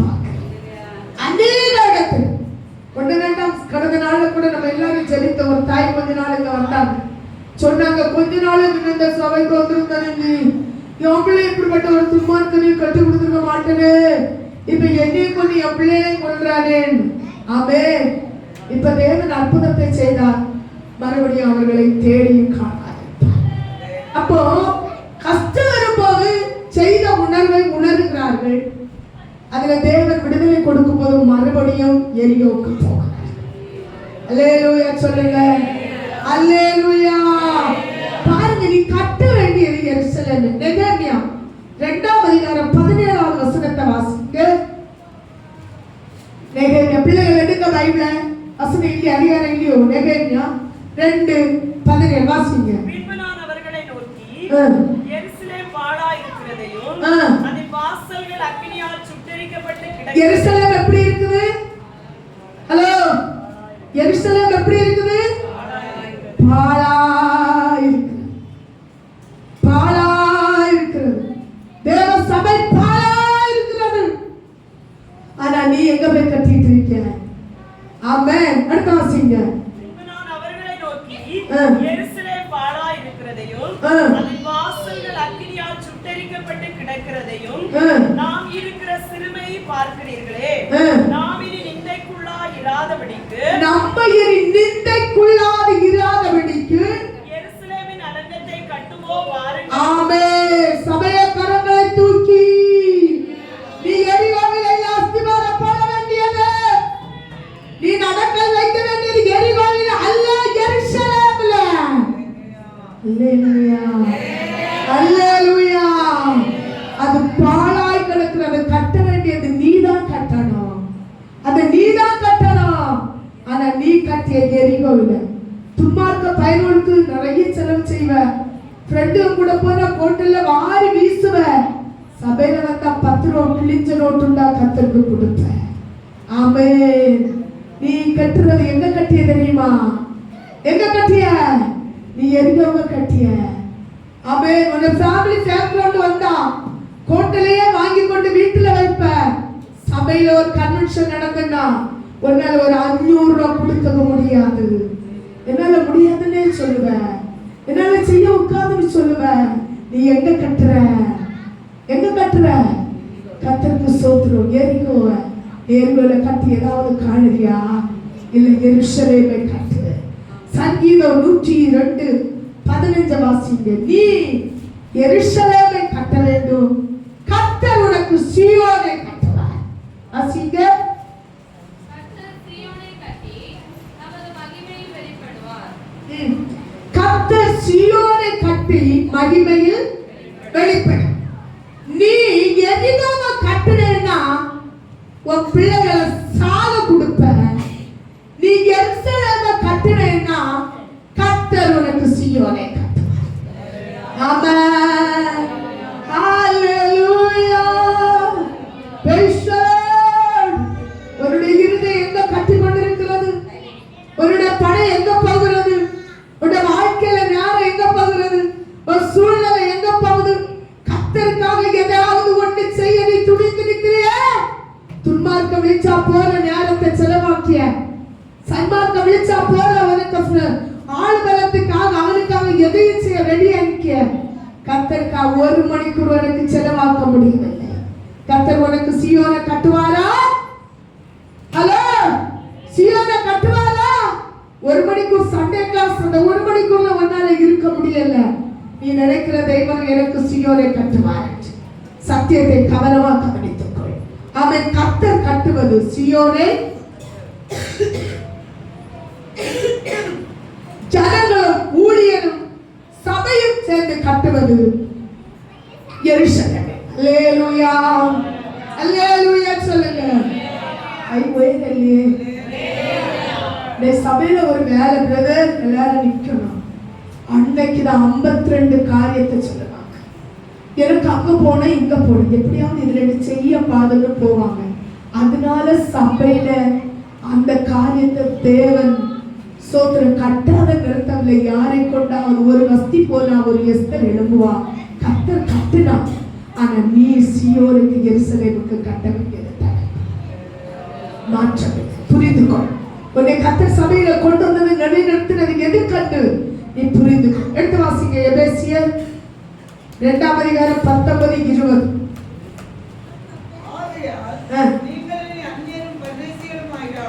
நீங்க எப்படி இருக்கவாது சபைக்குள்ள வந்த பிறகு ஹலோ அந்நியரும் பரதேசியா நீ இருக்க கூடாது. நீ யாரு? சொல்லுங்க சபையே, பரிசுத்தவான்களுடைய ஒரே நகரம். இது ஒரு குடும்பம். ஆமென். இது ஒரு குடும்பம். உன் குடும்பக்காரையில முன்னெடுக்க வேண்டியது தேவ பிள்ளைகளும் விசுவாசிகளும் இருக்க வீட்டுல ஒரு நல்ல காரியம் நடக்க முன்னெடுக்கணும். இது அப்படி விசுவாசிகளோ ஊழியக்காரர் வந்தாலும் பிரமணிக்கணும். உங்க ஃபேமிலி பேக்ரவுண்ட் தான் முன்னெடுக்க. நீ வசனத்தின்படி கை கொண்டேனா வசனத்தை நல்லா கவனிச்சுக்க. முதல் கரம் தேவனுக்கு, தேவனுக்கு பின்பு தேவ ஊழியக்காரனுக்கு, மூணாவது விசுவாசிக்கு கொடு. ஆமென். ஊழியக்காரனை நீ கவனிக்கவே மாட்டிய. சில இடத்துல விசுவாசிய கண்டுகிடவும் அது வந்து அவன் வந்துட்டு போட்டு எனக்கு என்ன அப்படி உங்க ஃபேமிலியில பேசுனேன். நான் காதால கேட்ட கதை இது பேசினேன். ஆமென். நல்ல கவனிங்க. வசனம் என்ன சொல்லுது? மறுபடியும் வாசி. இனி நீ அந்நியரும் பரதேசியமாயிராமல் பரிசுத்தவான்களோட நீ ஒரே நகரமா இருக்கணும். கொண்டு சகோதரத்துக்குள்ள அன்பா இருக்கீங்களா? சபையில ஒரு வியாதிஸ்தர் ஒரு குடும்பம் இருக்கு, விசாரிக்கிறீங்களா? அவங்களுக்காக ஜெபிக்கிறீங்களா? அவங்கள ஊர்ல கட்டுதெல்லாம் இடிச்சுட்டு ஓடுதீங்களா? நிறைய ஆலோசனை குடிக்கதான் நான் அறியேன். ஆள் அறிஞ்சவங்க விடவும் மாட்டேன். ஆமென். ஏன்னா ரத்தம் சிந்துகிற கஷ்டப்படுகிறதோ கத்தோட பிள்ளைகள் நாங்க. நீங்க நிசாரமா ஆலோசனை விட்டு கொசுவை போல ஊசி இட்டுட்டு ஓடி இருக்கியா? ஒன்னால ஜெபிக்க முடியுமா? ஜெபி. குடுக்க ஒக்கமா குடுத்து உதவு. இல்ல அன்பால பேசி உறுதியை கட்ட முடியுமா? கட்டு. இல்ல பேட்டே. ஹல்லேலூயா, ஹல்லேலூயா, ஹல்லேலூயா. கொசுவா வராத தேவனை எரிச்சிருவார். ஆமென். கர்த்தர் நல்லவர். பரிசுத்த நகரத்தில் நீ ஒன்றாயிரு. அடுத்து எப்படி இருக்கணும்? நீ தேவனுடைய வீட்டாரா இருக்கணும். இன்னும் விசுவாசியில தேவனுடைய வீடு நீ வச்சிருக்கியா? ஊழியக்காரன தேவனுடைய பிள்ளைன்னு வச்சிருக்கியா? இல்ல. ஏன் வச்சல? கர்த்தர் உனக்கு தேவையில்லை. அற்பமா இருக்கிறது. வேத சத்தியம் சொல்லுகிறது. அடுத்து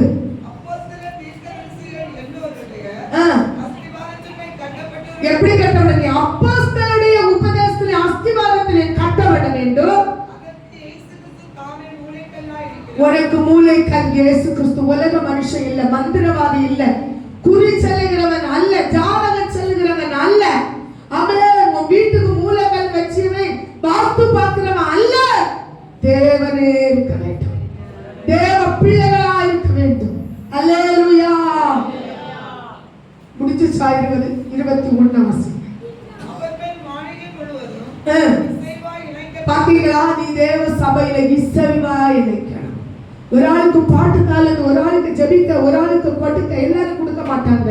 எல்லாருக்கும் கொடுக்க கை வராது. ஏதோ 1-2 கொடுப்பாங்க. கர்த்தர் நல்லவர். ஒரு ஆள் கொடுக்க, ஒரு ஆள் பாட, ஒரு ஆள் ஜெபிக்க, ஒரு ஆள் ஆலோசனை செல்ல, ஒரு ஆள் ஆத்தும ஆதாயம் செல்ல. பல கிருபை கொண்டுதான் சபை இணைக்கப்பட்டது. அல்லேலூயா. வாசிங்க. பாத்தீங்களா? கர்த்தருக்குள்ள எப்படி எழும்பணும்? நீ பரிசுத்த ஆலயமா எழும்பணும். ஒரு நன்மை தீமை கேட்க மாட்டீங்களா? என்னாச்சு? என்ன அவைகளுக்குள்ள ஒண்ணு பேசிக்கணும். என்னாச்சா தெரியுமா? நீ நேர ஊழியக்காரனுக்காக சபையை பற்றி உங்களுக்குள்ள ஏன் பேசுறீங்க? கர்த்தர் நல்லவர். அல்லேலூயா. நீ எப்படி இணைக்கப்படணும்? பரிசுத்த ஆலயமா இணைக்கப்பட வேண்டும்.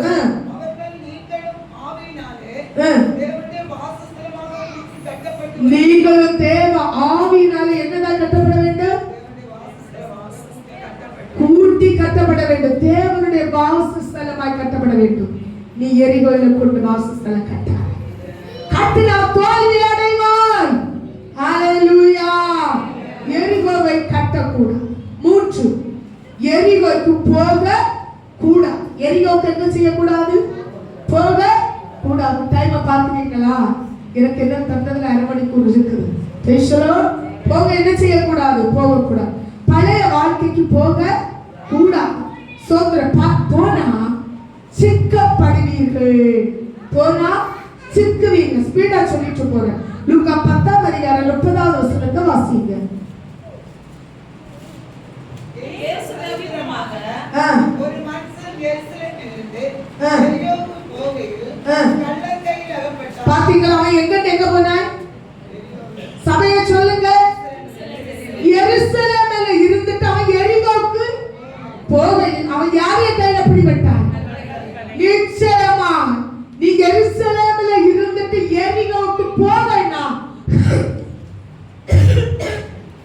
கள்ளர் கையில என்ன செய்வார்? அகப்படுவாய் மாற்று. கள்ளன் யாரு?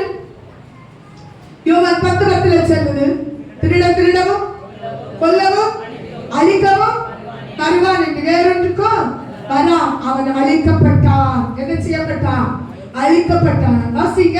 அவர்கள் அவன் வஸ்திரங்களை உரிந்து கொண்டு ஆமென், ஆமென், அல்லேலூயா. கள்ளர் கையில என்ன செய்வீர்கள்? அகப்படுவீர்கள். கர்த்தர் உன்னை அந்த இடத்துல தான் கூட்டி இந்த சபையில கொண்டு வந்தார். ஆனா நீ அதுல உண்மையா இருக்காத, மறுபடியும் எரிகோ போவேனா நீ கள்ளனை கையில அகப்படும். கள்ளர் பிசாசு. கர்த்தரோட பிசாசு கையில ஒப்பு கொடுப்பார். உங்களை ஈசாக்கு போல ஆசீர்வதிப்பார். அல்லேலூயா சொல்லுங்க. ஒரு ஆபிரகாமை போல ஆசீர்வதிப்பார். அல்லேலூயா சொல்லுங்க. எல்லா ஆசீர்வாதத்துல இருந்து நரகத்துக்கு உன்னை கொண்டு போங்க. அல்லேலூயா சொல்லுங்க. சத்தியத்தை அறிவீர்கள், சத்தியம் உன்னை விடுதலையாக்கும். சத்தியம் இல்லாத நீ பரலோகத்துக்கு போக முடியாது. ஆமென். பழைய வாழ்க்கை போக கூடாது. போன கள்ளர் கையில என்ன செய்வார்? பிடிபடுவார். 4 சபையை விட்டு போக கூடாது. சபையை விட்டு போக கூடாது. கரங்களை தூக்கி அல்லேலூயா. ஒரு புருஷனுக்கு ஒரு மனைவி, ஒரு மனைவிக்கு ஒரு புருஷன். இந்தியா சட்டம் அப்படிதானே? வேற எங்க சட்டம் இப்ப மாறிட்டு நமக்கு சட்டம் மாறிட்டு வருதான். அதை சொல்ல வரல. உன்னை ரட்சித்து ஒரு துன்மார்க்க வாழ்க்கையில இருக்க ஊழியக்கார உபவாசித்து கண்ணீர் வடிச்சு குடிக்க ஆகாரம் இல்லாத ஊழியக்காரன் உனக்கு உபவாசித்து கண்ணீர் விட்டு ஜெபம் பண்ணி உன்னை ரட்சிப்புக்குள்ள கொண்டு உன்னை முக்கிய ஞானஸ்தானம் தந்து சபையில இருந்து உனக்கு ஒரு கஷ்டம் வந்து அவங்க உறங்காம அழுது ஜெபம் பண்ணி பாடுபடுகிறவள தேவன் உன்னை ஆசீர்வதித்தோட ஏதாவது ஒரு குறையை சொல்லிட்டு வெளியில போனேன்னா உனக்கு நிலைமை பைபிள் என்ன சொல்லுதுன்னு இருக்கு. 1 ராஜாக்கள் 2ஆம் அதிகாரம் 36ஆம் வசனத்தை வாசிங்க. 1 ராஜாக்கள். பின்பு ராஜா சீகேமை அழைப்பித்து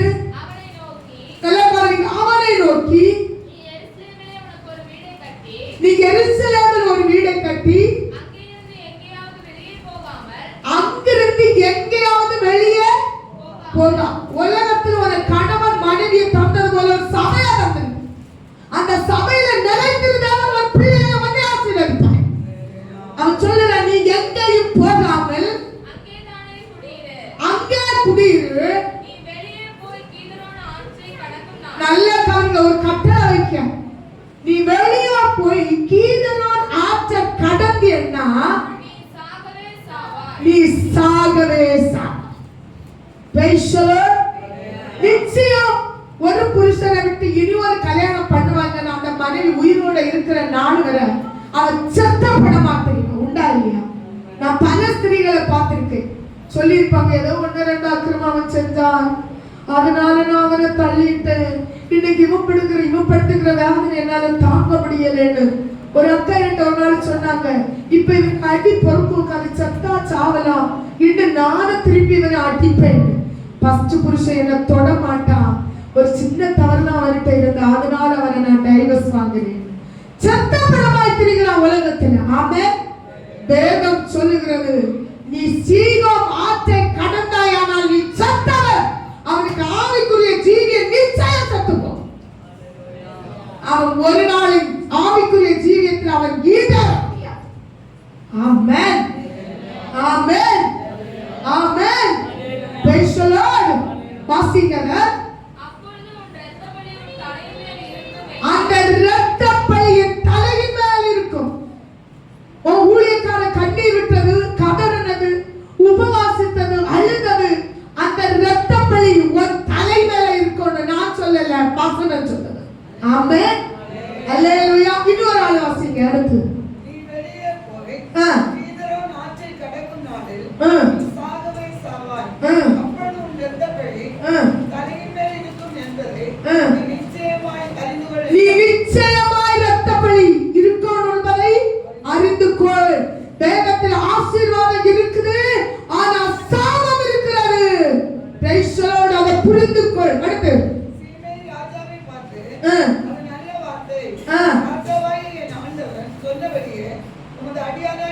செய்வேன் என்று சொல்லி முதல் நல்ல ஒப்பு குடிக்க ஞானஸ்தானம் கொடுக்கும்போது கேட்கும் பாஸ்டர் தண்ணியில் ஏற்கொண்டு சொல்லி அந்த வாழ்விலும் தாயிலும் கத்தருக்கும் சபைக்கும் உண்மையா இருப்பியா?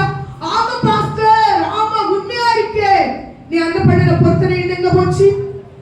தேவன் உன்னை கொண்டு வந்த அந்த சபையில நிற்க தேவன் உன்னை நிலைநிறுத்துவார், உன் பிள்ளைகளை குடும்பத்தை ஆசீர்வதிப்பார். 42 வாசிங்க.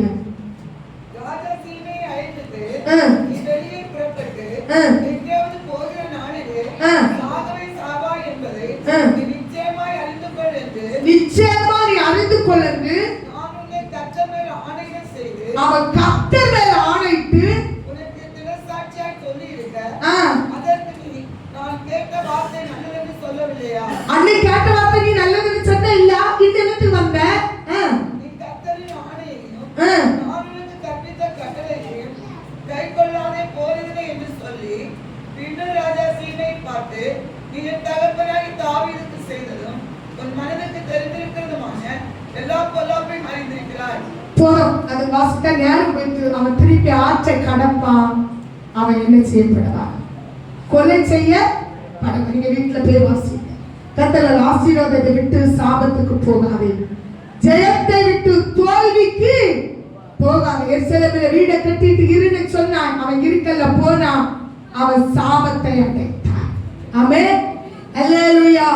எருசலேமில் சமாதானம், எரிகோ சாபமானது. பாவத்திலிருந்து பரிசுத்தத்துக்கு வரவழைக்கப்பட்டார்.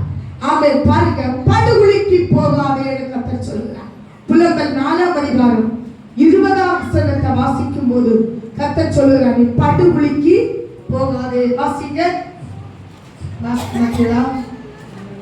புலம்பல் 4ஆம் அதிகாரம் 20ஆம் வசனம். அபிஷேகம் பண்ணப்பட்டவனும் கவனிங்க, கர்த்தரால் அபிஷேகம் பண்ணப்பட்டவனும் என் நாசில் சுவாசமாய் இருந்தவனும் பாருங்க, ஒரு நாள் சபையில யாரா இருந்தாங்களா? நாசில சுவாசத்தை போல சபைக்கு தேவனுக்காக இருந்தவர்களோ அவருடைய படுகுழியில் அகப்பட்டான். எங்க போய் படுகுழியில் அகப்பட்டான். படுகுழியில் அகப்பட்டான். ஆமென். கர்த்தர் நாட்டுல இடத்துல நிற்காட்டா, நீ படுகுழியில போய் அகப்படுவாய். ஆமென். பாத்தீங்களா? படுகுழியில் அகப்பட்டா வஸ்திரம் உரியப்பட்ட. லூக்கா 10:30 நம்ம வாசித்தோம். கள்ளக்குகையில் அவன் அகப்பட்டான், அவனுடைய வஸ்திரத்தை உரித்தாரு. ஒருவன் நாட்டின இடத்துல நிக்காட்டா அவன் வஸ்திரம் உரியப்படும் என்றால் அவனுடைய ரட்சிப்பின் வஸ்திரம் கிழிக்கப்பட்டது. அவன் எருசலேமில் இருந்து எங்க போனான்? எரிகோவுக்கு போனான். போகிற பாதையில் அவன் கள்ளக்கையில் அகப்பட்டான். அகப்பட்டவனுக்கு வஸ்திரம் என்ன செய்யப்பட்டது? உரியப்பட்டது. கரங்களை தூக்கி அவனுடைய ரட்சிப்பின் வஸ்திரம் என்ன செய்யப்பட்டது? உரியப்பட்டது. எரிகோவை கட்டாதே, எரிகோவுக்கு போகாதே. ஆமென். சோத்திரம். பாருங்க, லூக்கா 18:35. எரிகோல சாபம் இருக்கிறது என்று சொன்னால் எரிகோல குருடன் இருக்கிறான், எரிகோல பிச்சைக்காரன் இருக்கிறான். வாசிங்க. எரிகோவுக்கு சமீபமாய் வரும்போது ஒரு குருடன் வழியிலே உட்கார்ந்து பாத்தீங்களா? குருடன் எங்க இருக்கிறான்? எம்மா, குருடன் எங்க இருக்கிறான்? எரிகோல இருக்கிறான். எரிகோல குருடன் இருப்பான். குருடன் என்று சொன்னா பார்வையற்றவன், கர்த்தரை தரிசிக்க முடியாதவன் தான் குருடன். ஆமென். கரங்களை தூக்கி. ஒருவன் கர்த்தரை விட்டு போவானானா அவன் மறுபடியும் சோத்திர எரிகோல வீடை கட்டுவானானா அவன் குருடனாய் மாறுவான். அவனுக்கு பார்வை இருக்காது. இரண்டாவது யாரா இருந்தா பிச்சைக்காரன். ஒருவன் தரித்திரனாய் மாறுவான். தேவனை ஒருவன் விட்டுவானானால் அவன் தரித்திரனாய் மாறுவான். அவன் எங்க இருப்பான்? எரிகோல இருப்பான். அல்லேலூயா. இரண்டாவது அடுத்து யார் எரிகோல இருப்பான்? லூக்கா 19:1 வாசிச்சீங்கன்னா எரிகோவிலே சகேவு இருந்தார். ஆமென். எரிகோவில சகேவ புத்தி என்னது சொல்லுங்க? அநியாயமாய் வரி வாங்குகிறது. பேசுறோம். ஆமென் சொல்லுங்க. ஒருவன் தேவனை விட்டு பின்மாறுவானா சுரண்டதான் பார்ப்பான், சுரண்டதான் பார்ப்பான். மீன் வண்டி குடிக்கிறது லாபம் எடுப்பான். 10 ரூபாய் சாதனை வேண்டாம் கொடுத்தாலும் அதுல 5 ரூபாய் லாபம் எடுக்க உருமானு பார்ப்பான். அதுதான் அவருக்கு சகையுடைய புத்தி அவர்கிட்ட இருக்கு. ஆமென் சொல்லுங்க. அவன் நேகர் புரோக்கரா இருக்காங்க, பொண்ணு புரோக்கர், ஆடு புரோக்கர், வஸ்து புரோக்கர். உங்க பரலோக போவாங்க நீங்க நினைக்கீங்களா? அவன் தான் சகை. அவன் எங்க இருப்பானா? எரிகோவில். அவன் தேவ பிள்ளைய நமக்கு இருக்கிறத வச்சு தேவன் ஆசீர்வதிப்பான். அநியாயமா வருகிறது அநியாயமா போவோம் சொல்றான். நான் ஒருவரிடத்திலிருந்து அநியாயமா வாங்கினான் அவன் ஆரத்தனாய். நீ தேவ பிள்ளை ஆகணுமானால் நீ அநியாயமா வாங்கியத நாளத்திலே கொடுத்தாதான் தேவன் உன்னை ரட்சிக்க. அப்ப எரிகோவில யார் இருப்பா? சொல்ல மாட்டேங்களா? அநியாயக்காரன் இருப்பா. எரிகோவில குள்ள இருப்பான். சகவு யாரா இருந்தான்? குள்ளனா இருந்தான். ஏன் அவன் குள்ளனா இருந்தான்? இயேசுவை அவன் பார்க்க முடியாமல் இருந்தான். அதனாலதான் காட்டத்தி மரத்திலே குள்ள ஒருவாது இயேசுவை பார்க்க முடியாது. வேதம் சொல்லுது, கள்ளனு கூட ஆலோசனை கேட்டாலும் குள்ள என்று ஆலோசனை கட்டையரிடத்தில் ஆலோசனை கேட்காது. அதனால சரீரத்துல கட்டையரா இருக்கவனை சொல்லவில்லை, ஆவிக்குரிய ஜீவியத்திலே கட்டையரா இருக்கவனை சொல்ல. அல்லேலூயா. ஆமென். எரிகோவுக்கு போகாதே, எரிகோவிலே தங்காதே, எரிகோவை கட்டாதே. எரிகோ சோதனம் பொருளை விட்டு பொருளை வைக்காது. எரிகோவி பொருள் உனக்கிட்ட என்ன செய்யக்கூடாது? இருக்க கூடாது. இனி அடுத்து பாருங்க, எரிகோவில தான் ராகாப் வேசி. ஆமென் சொல்லுங்க. அல்லேலூயா. ஆமென். இங்க வாசித்தா யோசுவா 2:1 இருக்கு. ராகாப் என்கிற வேசி எங்க இருந்தா? எரிகோக்க மதிலுக்கு மேல என்ன செய்தான்? அவள் மதில் போட்டிருந்தான். அவன் சத்தியத்தை அறிந்த தேவ பிள்ளை தேசித்தனம் பண்ணார். அவன் தேசிய போல தன்னை அலங்கரிக்கார். அவன் சொல்லுங்க. ஆனா எரிகோவில இருக்கவா வேசிய போல அலங்கரிப்பா, வேசித்தனம் பண்ணவா. கர்த்தர் நல்லவர். ஆமென் சொல்லுங்க. 4வது ஒரு காரியம், எரிகோவின் பொருள் உன்னிடத்துல இருக்க கூடாது. எரிகோவின் பொருள் உன்னிடத்துல இருக்க கூடாது. யோசுவா 6ஆம் அதிகாரம் 18ஆம் வசனத்தை வாசிங்க. சாபத்தீடானதில் ஏதாகிலும் எடுத்துக் கொள்ளுகிறதினாலே நீங்கள் சாபத்தீட ஆகாதபடிக்கு. நல்லா கவனிங்க. சாபத்தீடானதை எடுத்துக் கொள்வதனாலே நீங்கள் சாபத்தீடு ஆகாதபடி. அடி திருப்பி யோசித்துடுங்க.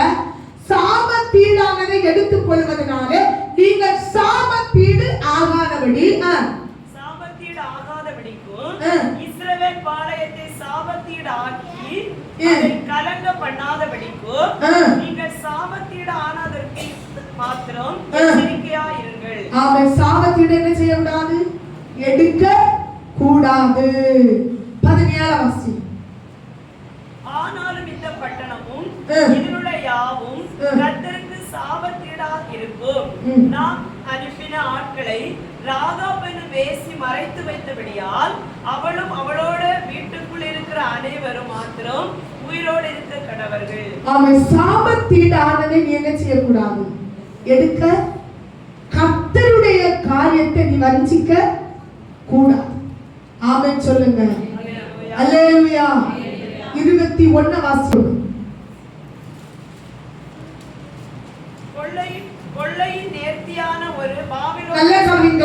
கொள்ளையில் நேர்த்தியான ஒரு பாபிலோன் சால்வையும் 200 வெள்ளி சேக்கலையும் 200 வெள்ளி சேக்கலையும் 50 சேக்கல் நிறையான ஒரு பொன் பாளையத்தையும் நான் கண்டு அவைகளை இச்சித்து எடுத்துக்கொண்டேன். நல்லா கவனிங்க. இச்சித்து எடுத்துக்கொண்டான். நீங்க கீழே வாசித்தீங்கன்னா அது தேவ சபையில என்ன செய்ய வேண்டியது? சேர வேண்டியது. அவன் என்ன செய்தான்? இச்சித்தான். தேவ பிள்ளை 10ல் 1 கர்த்தருக்குரியதுன்னு கர்த்தர் வசனத்துல அநேக இடத்துல சொல்லியிருக்கிறார். ஒரு கடத்தினால் அதை இச்சித்து நீ சாபத்தை நீ எடுத்தேன்னு புரிஞ்சுக்க. ஆமென் சொல்லுங்க. ஆமென் சொல்ல மாட்டீங்களா? முதல் பலன் காணிக்கை கர்த்தருக்குரியது, பரிசுத்தமானது. ஆமென். முதல் பலன் காணிக்கை பரிசுத்தமானது என்று கர்த்தர் சொல்லுகிறார். அதை நீ இச்சிக்க கூடாது. அது குறையோ நலமோ பலமோ நீ அதை கர்த்தருக்கு கொடுத்திருக்கணும். இயேசுக்கு போது அவர் ஒரு புறா குஞ்சியை பலி செலுத்தினார்களாம். இருக்குதா பைபிள்ல? ஆமா. அவருக்கு ஆட்டுக்குட்டியை செலுத்த என்ன இல்லையா, தகுதி இல்லாதனால புறா குஞ்சிய என்ன செய்தாங்களாம், செலுத்தினாங்களாம். கர்த்தர் உங்க பிள்ளைகளுக்கு காரியத்தை நீ சபைக்கு என்ன செய்யற, செலுத்துறீங்களா? கர்த்தர் நல்லவர். ஆமென். ஒரு நீங்க சிந்தித்து பாருங்க. ஆமென். நல்ல கவனிங்க. தெய்வமயத்தோட இருப்போம். தேவ பிள்ளை, சாபமானதை சேர்க்காதே. ஒரு 10ல 1 கர்த்தருக்கு நீ கொடுக்கலன்னா சாபத்தை நீ சேர்க்கிற. ஆமென். அல்லேலூயா. அதை இச்சித்து நீ வைத்திருக்கிறாய். சாபமானதை என்ன செய்யக்கூடாது, இச்சித்து வைக்க கூடாது. அடுத்தத வாசிங்க. இதோ அவைகள் என் கூடாரத்தின் மத்தியில் பூமிக்குள் புதைத்திருக்கிறது. பூமிக்குள்ள அவன் புதைச்சு வச்சானா? ஆமென். கர்த்தர் நல்லவர். ஒரு மாசத்துக்கு ஒருக்கா கர்த்தர் காணிக்க கொடுக்கணும்னு சொல்லல தேவ பிள்ளையே. உனக்கு கிடைக்கும் போது 5 ரூபாயில 1 ரூபாய் ஆனாலும் 10 ரூபாய் ஆனாலும் அதுக்காக உன்னை பரியாசம் பண்ண அந்த பாவத்தை ஊழியக்காரை ஏற்றுக்கொள்ளுவாங்க. அவங்க பரியாசம் பண்ண ஒரு நிலைமையில தேவன் உனக்கு தந்ததை கொடுப்பாங்க, ஆசீர்வதிக்கப்படுவார். இல்லைன்னா நீ சாபத்தை வருத்துகிறாய். ஆமென். கர்த்தர் நல்லவர். அல்லேலூயா. பாருங்க கர்த்தருடைய பிள்ளைகளை, சோத்திரத வாசிங்க. நேரம் ஆயிடுச்சு. அவைகள் என் கூடாரத்தின் மத்தியில் பூமிக்குள் புதைத்திருக்கிறது, வெள்ளி அதன் அடியில் இருக்கிறது என்றான். உடனே யோசுவா ஆட்களை அனுப்பினான். அவர்கள் கூடாரத்துக்கு ஓடினார்கள். அவருடைய கூடாரத்தின் அடியில் புதைந்திருந்தது, வெள்ளியும் அதன் கீழ் இருந்தது. அதுல லாஸ்ட் அது எங்க சேர் உள்ளன்னு வரவில்லை. வாசிங்க. அவைகளை கூடாரத்தின் மத்தியிலிருந்து எடுத்து யோசுவாவின் இடத்திலும் இஸ்ரவேல் புத்திரர் எல்லாரிடத்திலும் கொண்டு வந்து கர்த்தருடைய சமூகத்தில் வைத்தார்கள். ஆமென். எங்க வச்சவங்கள ஒளிச்சு வச்சாய்? கர்த்தருடைய சமூகத்துல இருக்க வேண்டியதை ஒளிச்சு வைத்தான். ஆமென். என்ன செஞ்சுச்சு? சாபமாய் மாறிச்சு. எல்லா கர்த்தருடைய பிள்ளைகளை மனங்களிலும் எரிகோக்கு போகாதே.